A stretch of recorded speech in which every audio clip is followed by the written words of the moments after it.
It is summertime and that means tomato season, and my favorite fresh panzanella salad. It's a tomato salad with delicious croutons, and we're gonna make everything, including a delicious vinaigrette that's gonna get poured over the whole thing, so this is gonna be your favorite new lunch, dinner, snack, whatever you want, because it's fresh, it's super simple, and I think you're gonna enjoy it. So let's go. Late summer is all about tomatoes, and I mean all the good tomatoes, because this is when they are ripe and in season. So what I do is I go out to my garden, get whatever is ready, heirloom varieties, traditional varieties, and you know what I do? I bring them in for a big batch of panzanella. So panzanella is really a tomato salad with a gorgeous crouton or bread in it. And it sounds maybe odd if you haven't had it, but once you have it with a really great sharp vinaigrette that really cuts through the acidity of a tomato, and is soaked into the bread, you realize this is something you want time and again. And it's all about having the right flavors and the right textures. And so we are starting with croutons. So what I have here is, I have some homemade sourdough that I make, but you can use any type of country boule or country loaf. Really, any bread works. I like a sourdough because it has a little bit more flavor, and it has that nice sturdiness. It has that great crust. So when you make big, beautiful croutons out of this, I mean, you can just imagine the flavors these are gonna have. Now, I'm putting them on a parchment lined baking sheet.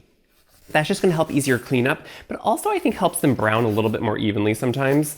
And so what I like to do is make big croutons, because I think it holds up well to the vinaigrette, because you don't want them just to fall apart in the oven or in the salad itself. You want them to be able to hold up to it and just soak it in. So we're gonna just do olive oil.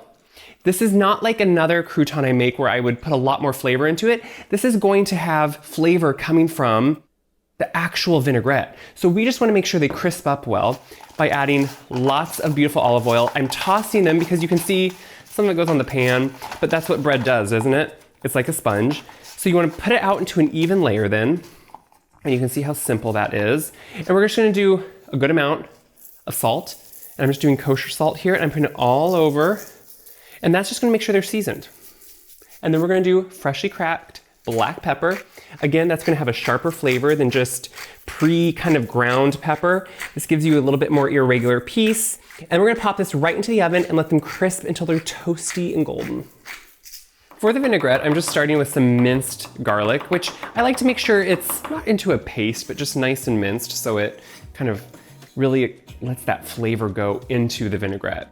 So this is gonna be a pretty standard vinaigrette. It has a few variances, which you will see, but we have the garlic. Now, for another flavor enhancer, we're gonna use some capers. Now, if you're not used to capers, they come in a brine.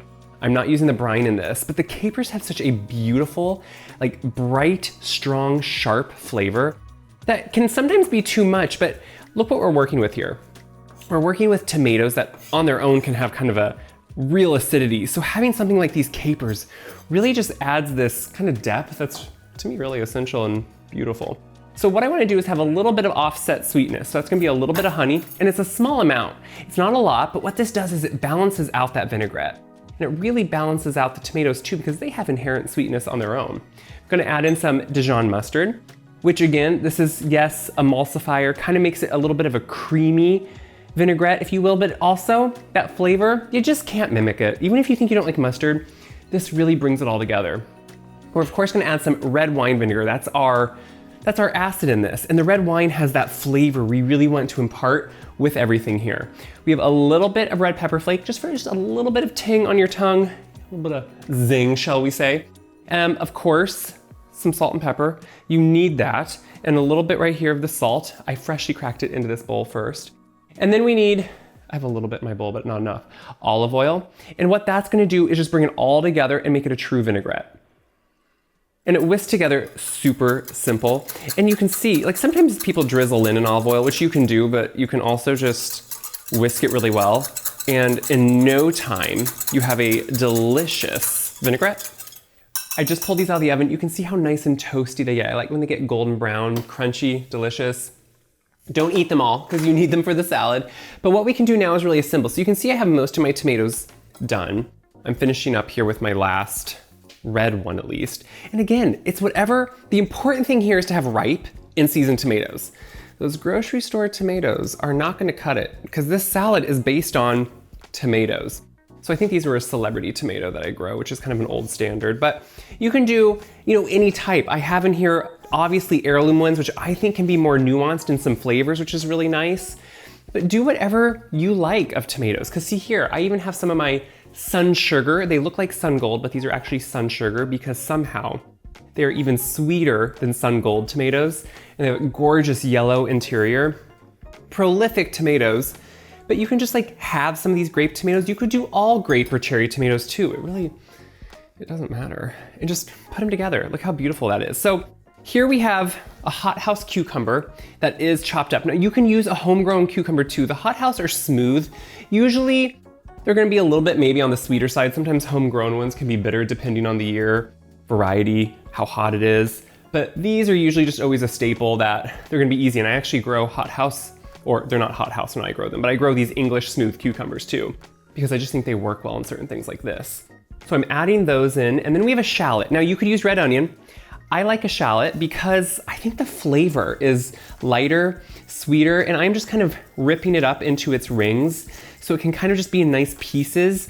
And I think since we're eating it raw, obviously red onion if you don't have this, but I think raw, the shallot has just a nicer kind of like flavor with it. And I think that's kind of the essential part here is we're putting everything together that you just want to have good flavor. So to this now, before I add the bread, before I add cheese, I like to dress it.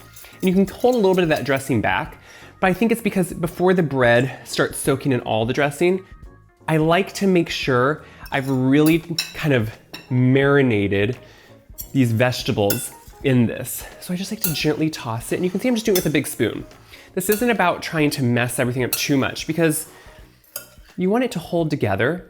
So you want it to just kind of coat everything, which, can I say this is beautiful if I do say so myself. And now you just add everything else. So we have bread that is still just slightly warm, but you really want to get those nice toasties on it, that nice kind of dry it out a little bit. But it's seasoned well, so it on its own has that seasoning, which I think is kind of essential here. And toss that with everything. So it's gonna start soaking it up. And that's why I do this part right before I serve it. And remember, our vinaigrette has salt in it. And what does salt do? It starts to break down things like tomatoes, which is okay, but you don't wanna let them sit for hours and hours like this because they'll continue to break down. So you wanna do this here, and then eat it pretty soon after you add that bread.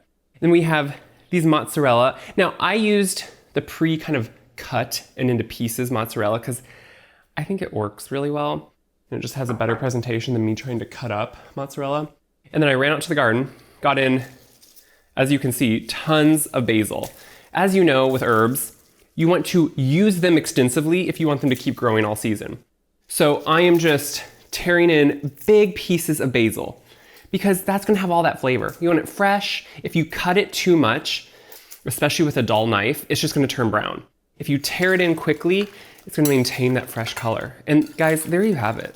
This is a really fresh, a really delicious Panzanella salad. Now, if you're thinking, croutons, Caleb?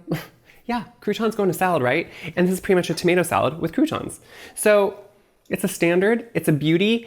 And the thing is, I'm cleaning it up just so we can see how beautiful it is. It's something that you're gonna really eat and think is just delicious. So at the end, if you reserve a little bit of that dressing, you can just kind of drizzle it around. That to me is kind of the best part and gets on some of that top pieces of bread. But then this, my friends, is the good part. It's where you go in and you eat it. I'm eating this all to myself, so I'm just gonna go in and eat.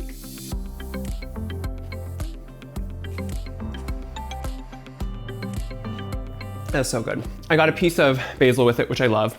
It has a bright, delicious vinaigrette. But you know what the star is? Those ripe, wonderful in-season tomatoes. They have a sweetness, they have flavor because they haven't been shipped across the country or world. And they have so much depth to them, along with everything else. That bread is gonna continue just to soak it in, so as you eat it, it'll get even better. You could serve this with a side of grilled chicken if you wanted to make a more meal out of it. It's a great lunch on its own. And it's one of my favorite things to make in the summer. It really feels like a treat, because guess what? Summer comes only once a year, and ripe tomatoes are even just a little bit of that summertime, so you really want to enjoy them. So that's what I hope you do with this. I hope you share this recipe around, share this video around, so other people can see how easy and fun and delicious it is to make good food at home. You don't have to go out to a restaurant. You can make this at home, and that's what this is all about. Check my website, wyseguide.com, for this recipe and all my other recipes to make you enjoy every season to the fullest.